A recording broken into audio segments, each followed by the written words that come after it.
తండ్రి అయిన దేవునికి మహిమ కలుగునుగాక. ప్రభువును ప్రియరక్షకుడైన యేసుక్రీస్తు నామంలో టీమ్ ఆఫ్ గాడ్ ఛానల్ వీక్షిస్తున్న ప్రియ సహోదరులందరికీ హృదయపూర్వకమైన వందనాలండి. చిన్న ప్రార్థన చేసుకుని మనం ఈ కార్యక్రమం ప్రారంభించుకుందామండి. పరిశుద్ధుడైన ప్రియ పరలోకపు తండ్రి, మహోన్నతుడా, దయగలిగిన తండ్రి, భయంకరమైన వాతావరణ పరిస్థితుల్లో నీ పిల్లలైన మమ్మల్ని అందరినీ మీ కృప చేత కాపాడి మీ కుమారుడైన క్రీస్తు ప్రభుని బట్టి తండ్రి, నేటికి మాకు అనుగ్రహించిన క్షమాన్ని, సంతోషాన్ని మీ పాద సన్నిధిలో గడిపే కృప ఇచ్చినందుకే కృతజ్ఞతలు తండ్రి. సమయంలో మా నాయన, మీ కుమారుడైన క్రీస్తు ప్రభు పుట్టుకకు ఏ మానవుని ప్రమేమేమీ లేదు అనే అంశాన్ని బట్టి కొద్ది నిమిషాలు నేను ధ్యానించడానికి సిద్ధపడుతున్న తండ్రి, మీ ఆత్మ సహాయం చేయండి. వినబోతున్న ప్రియులైన వారందరూ ఆధ్యాత్మికంగా బలపడినట్లు వినిన బిడ్డలందరూ మీ చిత్త ప్రకారం దీవించుమని, యావత్ ఈ కార్యక్రమానికి మీ ఆత్మ తోడ్పాటును మాకు అందించుమని క్రీస్తు యేసు నామంలో ఈ ప్రార్థన అడిగి వేడుకుంటున్నాను మా తండ్రి, ఆమేన్. మంచిదండి. సమయంలో మనము క్రిస్మస్ వర్తమానాలలో భాగముగా క్రీస్తు యేసు ప్రభు పుట్టుకకు మానవుని ప్రమేయం ఏమీ లేదు తెలుసా అనే అంశాన్ని బట్టి కొద్ది నిమిషాలు మనం ఆలోచించడం ప్రయత్నించేద్దామండి. దేవుని యొక్క సామర్థ్యత, శక్తిని ఒక్కసారి 1-2 మాటలుగా పరిశీలన చేసుకుని క్రీస్తు ప్రభు యొక్క పుట్టుకలోనికి మనం వివరణాత్మకంగా ప్రవేశించడానికి ముందుకెళ్దామండి. చూడండి, దేవుని యొక్క గొప్పతనాన్ని, ఆయన గుణలక్షణాలు కానీ మనం ఆలోచన చేసినట్లయితే, ఆయన గుణలక్షణాలైన పరిశుద్ధుడు, పవిత్రుడు, ఏమండి, దేవుడు తనకు తానుగా ఉన్నటువంటి వాడు. దేవుడిని ఎవడు నిర్మించి పెట్టినటువంటి వాడు దేవుడు కాలేడు, అలాంటి వాడు కాడు. ఆయన ఉన్నవాడు అనువాడు అని మోషే గారికి ఒక సందర్భంలో చెప్పాడు. ఏమండి, ఆ ఉన్నవా దేవుని నుండే ఆయన మాట ద్వారా సమస్తమును కలిగించినట్లుగా లేఖనాలు చక్కటి సాక్ష్యాన్ని మనకు అందిస్తున్నాయి. ఆయన సర్వశక్తిమంతుడు, సర్వంతర్యామి, అనంత జ్ఞాని. ఆయన సమస్తము చేయగలిగినటువంటి వాడు. ఆయన చేయలేనిదంటూ ఏదీ కూడా లేదు. కనుక ఆయనకి సమస్తము సాధ్యమే. అసాధ్యం అంటే ఏది కూడా ఆయనకి లేదు. ఏదైనా సాధ్యపరచగలడు. అంత శక్తివంతుడైన దేవునికి మరి ఆ యొక్క యేసు ప్రభు పుట్టుకకు మానవ ప్రమేయం అవసరమా అంటే ఒక రకంగా చెప్పినట్లయితే అవసరం లేదు అని చెప్పాలి. సో ఆ యొక్క మానవుని యొక్క ప్రమేయము లేని యొక్క ఆ స్థితిని ఎలాగూ దేవుని చిత్తానుసారంగా దేవుడు జరిగించాడు అనేది చిన్న వివరణతో ముందుకెళ్ళడానికి ప్రయత్నించేద్దాం. సో యేసు ప్రభువు వారు పుట్టాలి అని, ఆయన ఎక్కడ పుట్టాలి, ఎవరి గర్భాన పుట్టాలి, లేక ఎందుకు పుట్టాలి, ఆయన ఎక్కడ పరిచర్య చేయాలి, ఏ కాలానికి ఏ టైంలో చనిపోవాలి, తిరిగి లేచి పరలోకానికి ఎలా వెళ్ళాలి, అంతా కూడా ఆయన పుట్టుక కాడ నుండి మరణించి తిరిగి లేచి వెళ్ళేంత వరకు కూడా దేవుడు ముందుగానే పాత నిబంధన గ్రంథంలో తన భక్తుల ద్వారా, ప్రవక్తల ద్వారా ఆనాటి ఇశ్రాయేలు ప్రజలైన వారికి ఎన్నో రకాలుగా వివరణాత్మకంగా మరి ప్రవక్తలు ప్రవచించి వారికి బోధించి తెలియపరిచినట్లుగా లేఖనాలు మనకు కనబడుతూ ఉన్నాయి. సో ఆయన చెప్పినట్లుగా ప్రవక్తలు బోధించారు. ఆ టైం ఎప్పుడైతే వచ్చిందో, ఆయన ప్రవచనం చెప్పినటువంటి టైం ఎప్పుడైతే కాలము మరి సంపూర్ణమైందో, అప్పుడు దేవుడు తన కుమారుని పంపినట్లుగా గలతీ పత్రిక 4:4 మనం చూస్తాం. సో ఇప్పుడు మనకు కావాల్సింది 1500 సంవత్సరాల క్రితం చెప్పడం ప్రవచనం ఉంది. ఏమండి, దగ్గరగా మరి 3000 పైబడి 3800 సంవత్సరాలు చెప్పబడినటువంటి ప్రవచనం మనకు కనబడుతుంది. 700 సంవత్సరాల ముందు చెప్పబడిన, 400 సంవత్సరాల ముందు చెప్పబడిన ప్రవచనాలన్నీ కూడా స్పష్టంగా ఇశ్రాయేల్ ప్రజలైనటువంటి వారికి దేవుడే తన ప్రవక్తల ద్వారా తెలియపరిచినటువంటి మరి విధానం గ్రంథంలో మనకు కనబడుతుంది. ఇప్పుడు వాటిలో ఒక ప్రవచన భాగాన్ని మనం చదువుకుందాం. క్రీస్తు ప్రభు పుట్టుకకు ఏ మానవుని యొక్క ప్రమేయం ఏమీ కూడా లేదు.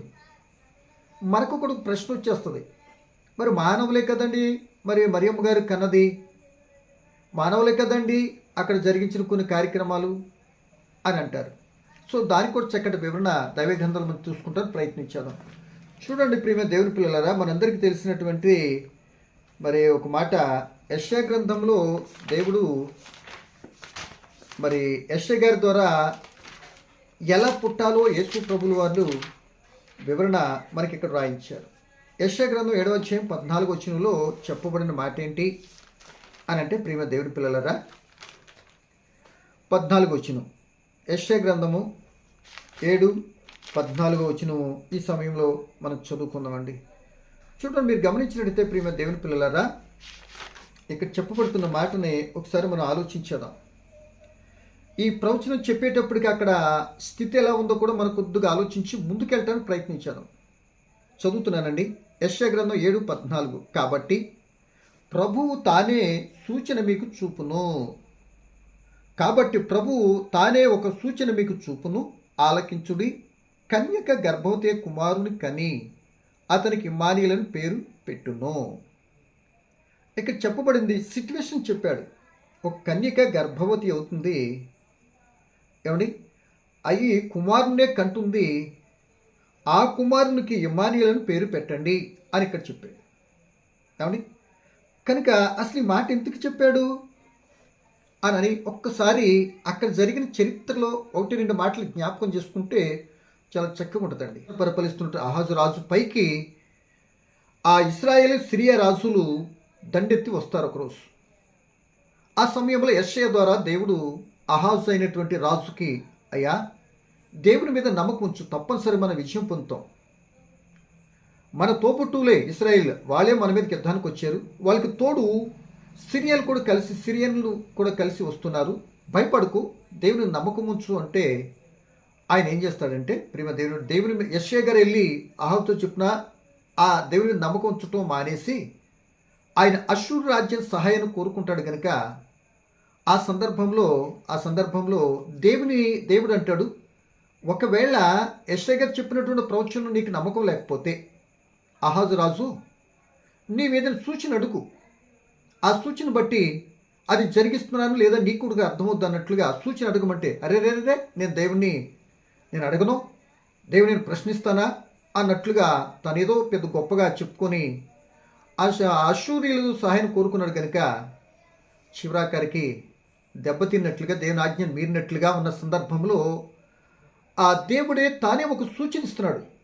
ఇక మిమ్మల్ని రక్షించేది ఎవరు అంటే, ఇదిగో కన్యక గర్భవతి కుమారుని కట్టుంది, ఆ కుమారునికి ఇమ్మానుయేలని పేరు పెట్టండి అని యేసుప్రభు పుట్టుకకు 700 సంవత్సరాలు ముందే ఈ ప్రవచనం ప్రవచించినట్లుగా మనకు కనబడుతుంది.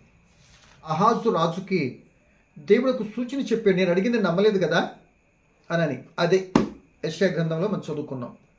క్రీస్తు పుట్టుకకు ముందు 7 సంవత్సరాలు ఈ ప్రవచనాన్ని అది ఎక్కడ నెరవేరింది, ఎలా నెరవేరింది? కన్యక గర్భవతి కావాలి, ఆమెకు ఒక కుమారుడు కంటాడు, ఆమె కుమారుని కంటుంది, ఆ కుమారుని కనటంలో కానీ, కన్యకను ఎన్నిక చేసుకోవటంలో కానీ, కన్యకు గర్భం రావటంలో కానీ, ఆ గర్భంలో శిశువు ఎదిగింప చేయటము, ఆ ప్రసవించటం కానీ, ఇట్టి విషయాలు ఏది కూడా ఏ మానవుని యొక్క ప్రమేయం అంటే ఏది కూడా లేదు అండి, బాగా గమనించాలి.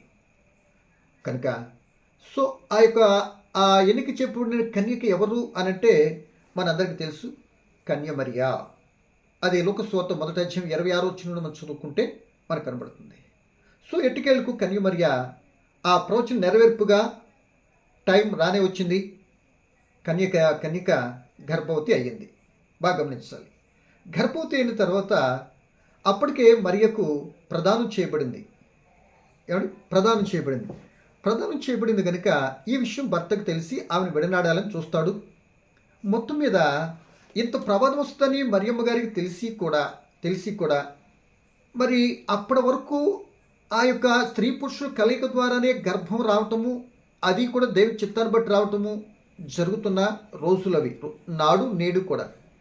అట్టి పరిస్థితుల్లో నేను ప్రదానం చేయబడిన దాని గర్భం వస్తే ఆ ధర్మశాస్త్ర ప్రకారంగా ఒక రకంగా ఆలోచిస్తే రాళ్ళతో కొట్టి చంపబడాలి కదా. ఇది ఎలా సాధ్యము అని అడిగింది. చెప్పుతున్న మాట ఏమో దేవుని మాట. సరే ఎట్టకేలకి ఆమె ఒప్పుకొని, నీ దాసురాలైన నాకు మరి నీ చిత్తానుసారంగా జరుగును గాక అని, దాసురాలైన నేను నీ చిత్తానుసారంగా జరిగించడానికి ఇష్టపడుతున్నాను అని అన్నప్పుడు మొత్తం మీద గర్భం వచ్చింది, ముందుకెళ్ళింది. అలా జరుగుతున్నటువంటి పరిస్థితులు అవి. యోసేపు గారికి కూడా విషయం తెలియపరిచి అక్కడ ఏమన్నాడంటే, దేవుని యొక్క లేఖనం ఏం చెప్తుందంటే, దేవుని పిల్లలారా, మొదటి అధ్యాయము మత్తయి సువార్త 21వ వచనంలో ఏమంటున్నాడంటే, ఆమె యొక్క కుమారుని కనును, ఏమండి అంటే ఇంక 20 నుంచి చూద్దాం పోని, అతనికి సంగతులు గురించి ఆలోచించుకొనుచుండగా ఇదిగో ప్రభుదూత స్వప్నమందు అతనికి ప్రత్యక్షమై, దావీదు కుమారుడైన యోసేపు, నీ భార్యను మరియు చేర్చుకుంటకు భయపడకుము, ఆమె గర్భం ధరించిన పరిశుద్ధాత్మ వలన కలిగినది, ఆమె ఒక కుమారుని కనును, తన ప్రజలను వారి పాపం నుండి ఆయనే రక్షించును, కనుక ఆయనకి యేసు అని పేరు పెట్టుదు అని. ఇక దాని గురించి ఇమ్మానుయేలు ఆ యెషయా గ్రంథం చెప్పిన ప్రవచనము కంటిన్యూ అవుతుంది. సో ఇప్పుడు మనకు కావాల్సింది, ఆయన ఎక్కడ పుట్టాలో చెప్పాడు, ఎవరి గర్భాన్ని పుట్టాలో చెప్పాడు, ఆయన పరిచయం గురించి చెప్పాడు, పుట్టుక ముందు ఏ పేరు పెట్టాలో కూడా యేసు ప్రభు పుట్టుకను గురించి ముందే చెప్పబడింది. ఈ చెప్పబడినవి జరిగించుకోవటానికి, జరగటానికి ఏ మనుషుల యొక్క ప్రమేయం దేవునికి అవసరం లేదు. ఆయన మాట ఇచ్చిన నమ్మదగిన వాడు. మాట యుగాలు, తరాలు, భూమి, ఆకాశం గతించిపోయినా ఆయన మాట మాత్రం నెరవేర్చుతాడు. అంత పర్ఫెక్ట్ అనమాట. మాట ఇచ్చి తప్పేటటువంటి వాడు మాత్రం కాదు, మాట ఇచ్చి నెరవేర్చలేనటువంటి వాడు కాదు దేవుడు. ఆయనకి సమస్తం సాధ్యమే. మాట చెప్పించాడు, టైం వచ్చింది, కార్యం జరిగిస్తున్నాడు. ఇందులో ఏ మానవునికి ప్రమేయం మాత్రం ఏది కూడా కనబడట్లేదు. సో ఇక్కడ మనకి తీసుకోవాల్సిన మాట ఏంటంటే, అక్కడ కనిక గర్భవతి అవుతుంది. ఆ కనిక మరియ అని తెలిసింది. ఆ కన్య మరియ గర్భం పుట్టినటువంటి ఏం చేస్తున్నాడో చెప్తున్నాడు. తర్వాత పుట్టక ముందు ఆయనకి ఏ పేరు పెట్టాలో కూడా ఇక్కడ చెప్పేశాడు. ఏమంటున్నాడు? పాపముల నుండి రక్షించును అంటున్నాడు. ఇప్పుడు పాపం నుండి రక్షించాలంటే ఏం జరగాలి? ఏ కార్యం జరగాలి? ఏమండి? సో ఎక్కడ పుట్టాలి అని అంటే, యోధా బెత్లెహేంలో. మేకా ప్రవక్త 5వ అధ్యాయం 2వ వచనం చదువుకుంటే అక్కడ మనకు కనబడుతుంది, యోధా బెత్లెహేంలో పుట్టాలి. సో అందుకే జనసంఖ్య రాసేటప్పుడు యోధా బెత్లెహేం వెళ్ళటము, అక్కడ సత్రములో మరి ప్రస్తుతం లేని సత్రం స్థలము లేనందున యేసు ప్రభు పశు తొట్లు పరుండు పెట్టెను అనే మాట లోకసూత్ర 2వ అధ్యాయం మనం చూస్తుంటున్నాం. ఈ కార్యాలన్నీ కూడా ఎవరు ప్రమేయం లేదు, ఎవరు సహాయము సహకారం కూడా లేదు. ఒకరు దేవుని కార్యాన్ని జరిగించాలి అంటే సొలొమోను లాంటి జ్ఞానవంతుడు జ్ఞానం మాట్లాడానికి అవసరంలే. ఒకరు దేవుడు ఏ కార్యం జరిగించాలి అన్నా, లేకపోతే సంపూర్ణ శక్తివంతుల యొక్క సహాయం కూడా అవసరంలే. ఏ సూచన కూడా అవసరం లేదు దేవునికి. ఏది కూడా మన మాటలు ఏం కూడా చెప్పవసరం లేదు ఆయనకి. ఆయన సమస్తము సాధ్యమే. కనుక మనకు తలంపు పుట్టక క్రితం మన స్థితిగతులను ఎరిగిన వాడు కదా. ఆయనకు మనం ఏం చెప్తాం? మన ప్రమేయం ఏం అవసరంలే. కనుక ఆ పుట్టిన కుమారుడు ఏం చేయాలి? ఇప్పుడు మరణము నుండి ఆయన ఏమవ్వాలి? ఆ పాపం నుండి రక్షించాలి అట. ఇప్పుడు పాపం రక్షించాలి అంటే, పుట్టాడు కనుక పాపులారా మీరందరూ రక్షణ పొందేసుకోండి అంటే అయిపోతుందిగా. మరి దాని గురించి మళ్ళీ ఇంకేం తిరిగి చెప్పుకొచ్చాడు? ఇంకా ఏ ప్రాసెసింగ్కి జరగాలి అన్నాడని చూస్తే, ప్రేమ దేవుని పిల్లలరా బాగా ఆలోచించాలి. ఇప్పుడు యేసు ప్రభువు వారు పుట్టాడు కదా. ఆయన మరియ గర్భాన్ని నుండి పుట్టాడు. పుట్టినటువంటి తల్లి కనపడుతుంది ఆయనకి, తండ్రి మాత్రం లేడు. తండ్రి లేడండి యేసు ప్రభుకి. ఎందుకంటే యోసేపు తండ్రిగా ఎంచబడ్డాడు శారీరకంగా, కానీ ఆధ్యాత్మికంగా పరలోకపు తండ్రి అండి. ఆయనే యెహోవా. ఏమండి? ఆ యేసు ప్రభుకి అయితే బాల్యం ఉంది, యవన ప్రాయం కూడా ఉంది. బాగా గమనించాలి. ఆ కాలాన్ని టైమిచ్చినటువంటి కాలాలన్నింటిలో కూడా యేసు ప్రభు తన పరిచర్యను చక్కగా తన చిత్తానుసారం జరిగిస్తున్నట్లుగా మనకు కనబడుతుంది. పిల్లలకి పేర్లు పెట్టే తండ్రే కదండి. అందుకే పేరు కూడా తండ్రి యేసు అని పేరు పెట్టాడు. ఈ యేసు ప్రభు చేయవలసినటువంటి పని ఏంటి అని అడిగితే, ప్రియదేని పిల్లలారా, ఈ పుట్టుక కూడా కాలం సంపూర్ణమైనప్పుడు ఆ పుట్టుక జరిగింది. ఎలా జరిగింది అని అంటే, స్త్రీ యందు, అదే గలతీ పత్రిక అపోస్తలుడు పౌలు గారు చెప్తున్నాడు, ఆయన స్త్రీ యందు పుట్టెను 4:4 చూస్తే. ఆ స్త్రీ కన్యక ద్వారా కుమారుడు జన్మించాడు. ఆ కుమారుడు పాపలు విమోచిస్తాడని ఇంతవరకు ఓకే, ఒక షెడ్యూల్గా ఒక భాగాన్ని మనం ఆలోచిస్తున్నాం, ఒక భాగంగా తీసుకున్నాం. సో ఇవన్నీ ఈ కార్యక్రమాలన్నింటిలో కూడా ఏ మానవుని యొక్క ప్రమేయం మాత్రం లేదండి. ఏమండి, ఏ మానవుని యొక్క ప్రమేయం లేదు. కానీ కానీ ఇప్పుడు పాపం నుండి రక్షించాలంటే ఇప్పుడు ఏం చేయాలి? స్త్రీ ఎందుకు పుట్టేసాడు, ఓకే. ఏమండి, పాపము మన నుండి రక్షింపబడాలి అంటే హెబ్రీ పత్రికలో ఏం చెప్తున్నాడంటే 9:22 మరి అక్కడ ఒక చక్కటి మాట వ్రాయబడిందండి. ఏమని? 9:22 అక్కడ చెప్తున్న మాట ఏంటంటే, రక్తము చిందింపబడకుండా పాప క్షమాపణ కలుగదు కదా అంటున్నాడు. రక్తం చిందించాలి పాపం నుండి విమోచింపబడాలి అంటే. అదే కదా ధర్మశాస్త్రంలో మరి ఆనాడు యాజకులు పాప నివారణకే కదా, ఆ పాపను విమోచించే కదా బలులు అర్పించారు. ఇక ఇప్పుడు ఆ బలులన్నీ కూడా ఆగిపోతాయి యేసు ప్రభుతో. ఆయన ఒక్కడిప్పుడు బలైపోతే ఆ బలులన్నిటికీ స్వస్తి, యాజకులు స్వస్తి, ధర్మశాస్త్రానికి స్వస్తి. ఇక నుండి న్యూ శకం. అసలు యేసు ప్రభు పుట్టుకతోనే కాలచక్రం రెండు భాగాలు అయిపోయి క్రీస్తుకు పూర్వము క్రీస్తు శకంగా మార్చబడిన సంగతి కూడా మనకు తెలిసిందే. సో నేను అటువైపు కాదు మరొకటి వీడియో చేసుకున్నాం. ఇప్పుడు మనం ఏ మాట మాట్లాడుతా ఆ మాటే చదువుకుందాం. చూడండి, ఇక్కడ చెప్తున్న మాట హెబ్రీ పత్రిక 9:22 అండి. మరియు ధర్మశాస్త్రం ప్రకారం సమస్త వస్తువులు రక్తం చేత శుద్ధి చేయబడవాలననియు, రక్తం చిందింపబడకుండా పాపక్షమ కలుగదనియు సామాన్యంగా చెప్పవచ్చును. అంటే ఇప్పుడు ఏం చేయాలి? పాపం నుండి రక్షించాలి అంటే ఇప్పుడు యేసుప్రభు ఏం చేయాలి? రక్తం చిందించాలి. ఏ రక్తం చిందించాలి? ఆయనది. ఆయన పుట్టాడు. ఎలా పుట్టాడు అని అడిగితే ఇదే హెబ్రీ పత్రిక 2:14 ఆయన రక్త మాంసములు గలవాడుగా పుట్టాడు అంటాడు. ఆ మాట చదువుతుంది చూడండి. 2:14-15 కలిసి ఉన్నాయండి. 2:14-15. కాబట్టి ఆ పిల్లలు రక్తమాంసం గలవారైనందున ఆ ప్రకారమే మరణం యొక్క బలం గలవానిని, అనగా అపవాదిని, మరణం ద్వారా నశింప చేయుటకును, జీవితకాలమంతయు మరణ భయం చేత దాస్యములకు లోబడిన వారిని విడిపించుటకును ఆయన కూడా రక్తమాంసంలో పాలివాడు ఆయను అని ఉంది. అంటే ఇప్పుడు కన్యమరి గర్భం పుట్టాలి అంటే స్త్రీ ఎందుకు పుట్టాడు? ఆ పుట్టింది ఎందుకుంటే రక్తం చిందిస్తేనే కానీ పాపను రక్షించాలి కదా. ఆ రక్షించిన రక్తం చిందిస్తేనే కానీ పాప విమోచించగలదు.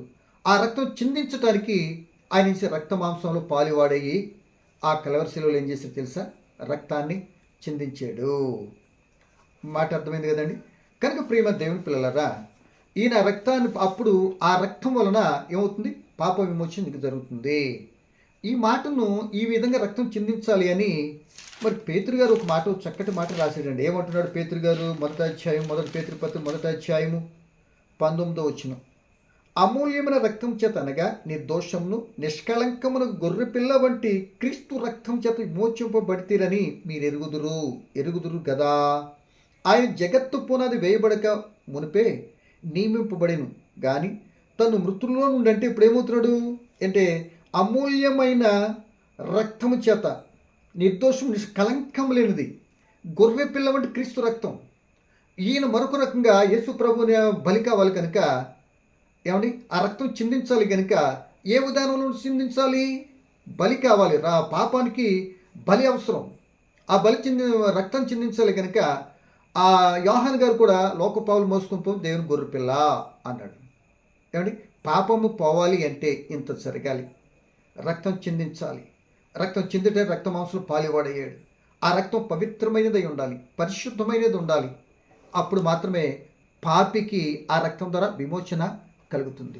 అది యేసు రక్తం ఒకటే పవిత్రమైనది, నిష్కళంకమైనది, మచ్చలేని గొర్రెపిల్ల కనుక ఆ గొర్రెపిల్ల రక్తమే పాపం నుండి మనిషిని విమోచించింది. ఆ కార్యం జరిగిపోయింది కనుక నా ప్రియమైన దేవుని పిల్లలరా, అందుకే ఆయన ఈ కార్యాలన్నీ జరగటంలో, ఈ కార్యాలు ఇప్పుడు చెప్పిన మాటలన్నీ జరగటంలో ఏ మానవుని యొక్క ప్రమేయం లేదు. మానవుని యొక్క ప్రమేయమే లేకపోయినా మానవుని కొరకే, మానవుని యొక్క మరి పాడైన జీవితాన్ని బాగు చేయటం కొరకే ఎంత జరిగించాడు దేవుడు తన చిత్త ప్రకారం. ఆ మానవుని విమోచన కొరకు, ఆ పాపంతో ఉన్నటువంటి మనకి ఆలోచన, పాపంతో ఉన్నటువంటి సహాయము ఆయనకెందుకు? పరిశుద్ధమైన కార్యం చేయటానికి అపరిశుద్ధమైనటువంటి ఆ వ్యక్తి యొక్క సూచన సలహా ఆయనకెందుకు? సహాయం ఆయనకెందుకు అనే సంగతిని ఇక్కడ మనకు అర్థమవుతుంది. ఆయన సమస్తము ఆయన చిత్తానుసారం మానవ రక్షణ కొరకే, ఏ మానవకు ప్రమేయము, డిజైను, ఆలోచన, సూచన ఏది కూడా లేదు. ఆ క్రీస్తు పుట్టుకలో ఆ పుట్టుక ఈ విధానంగా రక్తం చిందించేంత వరకు ఆయన చిత్తమే ముందుగా నిర్ణయించిన ప్రకారమే ఆయనే జరిగించేసుకుంటున్నాడు. ఓకే, సో ఇక్కడ ఇంకో మాటగా మనం ఆలోచన చేస్తే, ప్రియమైన దేవుని పిల్లలారా, మరి దేవుని యొక్క వీళ్ళందరూ సహాయపడింది, చేసింది, జరిగించింది మనుషులే కదండి అనే మాట మనకి వెంటనే వచ్చారు. నిజమే, నేను కాదన్ను, ఇటువంటి ప్రశ్నలు రావడం కూడా మంచిదే. ఏమండి, మరి వాళ్ళే కదండి చేసింది, మరియమ్మ గారు మనిషే, మరి యేసుప్రభు కంటే సహాయం చేయలేదా అంటూ ఇలాంటి రకరకాల ప్రశ్నలు మనకు వస్తూ ఉంటాయి. మంచిది, రావాలి. సో అలాగే వచ్చింది అనుకోండి. సో దీనికి ఒక చక్కటి ఉదాహరణ మనం అర్థం చేసుకుంటానికి ఎలాగంటే, ఉదాహరణ, ఒక కత్తి ఉందండి. కత్తికి ఏమైనా ఉద్దేశాలు ఉంటాయా? ఏమండి, అర్థం కావటానికి. అంటే మరి మనుషులే కదా అని చేసింది, అని సహకరించింది, అన్ని చేసింది అనేటటువంటి ప్రశ్న మనకు వస్తే, ఇప్పుడు దీనికి చక్కటి ఉదాహరణ. ఈ ఉదాహరణ అర్థం చేసుకుంటే, మనుషులకు ప్రమేయం లేకుండా మనుషులను ఏ విధంగా ఎలా వాడుకున్నాడో ఈ మాట చెప్పిన తర్వాత మీకు ఆటోమేటిక్ అర్థమవుద్ది. తదుపరి నేను కూడా చెప్పి ముగించడానికి ముందుకెళ్దాం. ఏమండి, ఇక్కడ చెప్తున్న మాట, కత్తి ఉంది, లేకపోతే ఒక మరొకటి కర్ర ఉంది, లేకపోతే ఇంకోటి రకరకాల వస్తువులు ఉన్నాయి. ఈ వస్తువులకి అంటూ తన సొంత ఉద్దేశం అంటే ఏముండదండి. కత్తికి తన సొంత ఉద్దేశం ఉండదండి. ఇప్పుడు నువ్వు మంచిగా ఉన్నావు అనుకోండి, ఏమండి, నువ్వు మంచిగా ఉన్నావు, నీ చేతిలో కత్తి వచ్చింది అనుకోండి, చక్క కూరగాయలు కోసుకుంటావు, లేకపోతే ఇబ్బందికరమైన ముళ్ళ కంపలైన నరుక్కొని బాగు చేసుకుంటానికి ఉపయోగపడుతుంది కత్తి. సో ఆ చేతిలోకి వెళ్తే అలా ఉపయోగపడింది. మరొక రౌడీ చేతిలోకి వెళ్ళింది అనుకోండి, భయంకరమైన ఒక హంతకుడి చేతిలోకి వెళ్ళింది అనుకోండి, అదే కత్తి పీకలు కోసేస్తుంది. అంటే కత్తికి ఏమైనా ఉద్దేశం ఉందా? వ్యక్తి చేతిలోకి మారటం కారణంగా నేను అది కోయను, కంపలే కోతాను, కూరగాయలే కోతాను అనదు కత్తి. నేను పీకలు కొయ్యను అనదు కత్తి. అంటే దాని అర్థము, కత్తికి అంటూ ఏ ఉద్దేశం ఉండదు. ఇక ఎన్నో చెప్పుకోవచ్చుకొని చక్కగా అర్థం ఒక మాట చెప్తున్నా. ఉద్దేశం ఉండదు, నేను కొయ్యను అంటానికి లేదు. చేతిలోకి వచ్చిన తర్వాత ఆ వ్యక్తి వాడే విధానం బట్టి కత్తి వాడబడుతుంది తప్ప కత్తికంటూ ఒక ఉద్దేశం ఉండదు. అలాగే మనిషి అంటే కత్తి ఏం సహాయం ఇది లేదు దానికంటూ సొంత ఉద్దేశం ఉండదు. ఎలా వాడితే అలా వాడబడుతుంది అంతే. అది నాకు ఇది అవుతుంది, అదవుతుంది, ఇలా అవుతుంది, అదేం మాట్లాడదు కూడా. అలాగే దేవుని చేతిలో ఈ మనుషులైనటువంటి వారందరూ కూడా దేవుని చేతిలో సాధనాలు మాత్రమే. నీ ఉద్దేశము, నీ సలహా, సూచన, నీ జ్ఞానము, నీ తెలివి ఆయనకి అవసరం లేదు. కనుక నా ప్రియమైన దేవుని పిల్లలారా, అలా సాధనాలుగా దేవుడు వాడుకొని తన పనిని, తన సంకల్పానుసారం ముందుగా నిర్ణయించుకున్న పని జరిగించటానికి సాధనాలుగా వాడుకున్నాడు అంతే. కానీ వాళ్ళు ప్రమేయము, నేను ఇక్కడ కాదు, అక్కడ కాదు, నేను ఎలా చేయను, అలా చేయను అన్నట్లుగా ఉంటే నిన్ను వాడుకునే అవసరం లేదు. నేను వాడుకుంటానికి దేవుడు ఏర్పాటు చేసుకున్నా, పిలుచుకున్నా, రమ్మని వచ్చిన తర్వాత నీ స్థాన్ని, నీ ఉద్దేశం నెరవేర్చబట్టడానికి అవకాశం లేదు. నీ చిత్తమే జరుగునుగాక అని మరియా దేవుడికి సమర్పించుకుంది. ఆయన చిత్త ప్రకారం జరిగించాడు. అలా జరిగిస్తూ ఉన్నప్పుడు, ఆ పని ఫుల్ఫిల్ చేస్తున్నప్పుడు ఎన్ని ఆటంకాలు, ప్రమాదాలు, ఇబ్బందులు ఎదురైనా ఎక్కడ కూడా నష్టం కలగనివ్వకుండా కాపాడి తన చిత్తాన్ని జరిగించుకొని అనేక మంది రక్షణ కార్యాన్ని జరిగించి ఆ వ్యక్తి గణపరచబడింది. ఏమండి, ఆయన చిత్తం జరిగింది, ఈమె సాధనంగా వాడబడింది అనే సంగతిని మనం గమనిస్తే సరిపోతుంది. అందుకే మానవుని యొక్క ప్రమేయము క్రీస్తు ప్రభు పుట్టుకలు ఏది కూడా లేదు. ఏమండి అనేది అర్థమవుతుంది. ఎందుకు లేదు? ఆ రక్షణ కార్యం జరిగించగలిగిన వాళ్ళు ఎవరు ఏం చేయగలుగుతారు? మనుషులు ఏం చేస్తాం? కనుక ఈ మాటను బట్టి ఆ రక్షణ కార్యం జరిగించినటువంటి పాప రక్తం చింతన యేసుని, పాపులను రక్షించడానికి వచ్చిన యేసు ఇంత కార్యం జరిగించాడు. కనుక ఇప్పుడు ఎవరైతే యేసు ప్రభు మాట విని ఆయన సొంత రక్షణకి అంగీకరిస్తారో, ఆయనకి ఇష్టాన్ని, మనం అనుకున్న పాత ఉద్దేశాన్ని కూడా విడిచిపెట్టి అంగీకరిస్తారో, అంగీకరించినటువంటి ఆ పిల్లలకు, దేవుని పిల్లల ఆ పిల్లలకు దేవుడు క్రీస్తు ద్వారా సంతోషాన్ని, ఆనందాన్ని, పాప విమోచన, రక్షణ ఇస్తాడు. అప్పుడే వారు దీవించబడినటువంటి వరకు ఉంటారు. పాపం లేని స్థితి, పాపం విమోచింపబడినప్పుడు మాత్రమే వారే ఆనందము, సంతోషం పొందుకునే వ్యక్తులుగా ఉంటారు. అంటే ఆనందం కావాలంటే తప్పనిసరి మనం ఏం చేయాలి? క్రీస్తు ప్రభుని సొంత రక్షణకి అంగీకరించాలి. ఏ మానవ ప్రేమ నీకు అవసరం లేదు, ఏ మనుషులకు ప్రోత్సాహమో ఎదుగడం అవసరం లేదు. కానీ మనుషులు దేవుని సాధనాలుగా నీకు దేవుని మాటలు చెప్తారు. ఆ మాటలను పరమార్థాన్ని నీ జీవితానికి అన్వయించుకొని నీ బ్రతుకును మార్చుకుంటూ నువ్వే ఒక నిర్ణయం తీసుకొని పాత రోత బ్రతుకు విడిచిపెట్టి మంచిగా బ్రతుకుని క్రీస్తుని అంగీకరిస్తే నీ బ్రతుకు ధన్యకరం. మరి ఆ ప్రకారం మరి ముందుకెళ్ళాలని ప్రభుని బట్టి నేను ఆలోచింపచేస్తున్నా. ఇంకా 1-2 మాటలో దేవుడు ప్రమేయమే లేకుండా జరిగినవి చెప్పి నేను ముగించడానికి ఇష్టపడుతున్నా సందర్భం కనుక. ఇప్పుడు ఆదాము పుట్టుకకు ఏ మానవునికి ప్రమేయం లేదు. అవ్వము పుట్టుకకు ఏ మానవునికి ప్రమేయం లేదు. ఈ దైవ గ్రంథాన్ని వ్రాయటానికి ఏ మానవునికి ప్రమేయం లేదు. ఈ ప్రకృతి అంతా కూడా కలిగి చేయటానికి ఏ మానవునికి ప్రమేయం లేదు. సమస్తము కూడా జరిగించడానికి ఏ యొక్క మానవ ప్రమేయం లేదు. సమస్తము సమకూడి మానవులు మనందరికీ ఎడల దేవుడు జరిగిస్తున్నాడు. కనుక నా ప్రియమైన సోదరుడా, నా జీవితాన్ని కూడా మన జీవితాన్ని కూడా ఆయన చేతులు ఉన్నాయి కనుక ఆయనే సమస్తం సమకూర్చి మన ఎడల జరిగిస్తున్నాడు. ఈ సమకూర్పులో భాగముగానే మరి మన జీవితంలో ఎత్తుపల్లలు సరిచేయబట్టడానికి మరొకసారి ప్రేమతో మాట్లాడుతున్న క్రీస్తు ప్రభు సొంత రక్షణకి అంగీకరించి ఆయనలో నువ్వు బాప్తిస్మం పొందితే అదే నిజమైనటువంటి క్రిస్మస్ ఆనందము, సంతోషం. ఒకవేళ ఎన్ని రూపాయి కట్టలు నోట్ల మీద నువ్వు నడిచినా అవి నీకు ఆనందాన్ని ఇవ్వలేవు, నీ ప్రాణాన్ని కాపాడలేవు, నీ ప్రమాదం తప్పించలేవు. కానీ భయంకర పరిస్థితి నా జీవితంలో నేను దేవునికి వ్యతిరేకంగా ఉన్నానని నీ మనస్సాక్షిని గద్దిస్తే వెంటనే క్రీస్తు ప్రభు సొంత రక్షణకి ఎందుకు అంగీకరించకూడదు? ఎందుకు ఆ క్రీస్తు ప్రభుని అంగీకరించుకొని నీ బ్రతుకు, నీ కుటుంబం సంతోషంగా ఉండకూడదు అని నేను ఎంకరేజ్ చేస్తూ ఈ నా మాటలు ముగిస్తున్నా. పరమ తండ్రి, మీకు వందనాలు. పలకబడిన మాటలు పరమార్థం ఏంటో తండ్రి నీ బిడ్డలుగా మీకు గమనించి మీ చిత్తానుసారం సాగిపోయే కృప మాకందరికి అనుగ్రహించుమని, నీ చిత్తమైతే మరొక పర్యాయం కలుసుకున్న తరకు నీ కాపుదలు మాతో ఉంచి నడిపించుమని క్రీస్తు యేసు నామమున ప్రార్థన అడిగి వేడుకుంటున్నాను తండ్రి. ఆమేన్.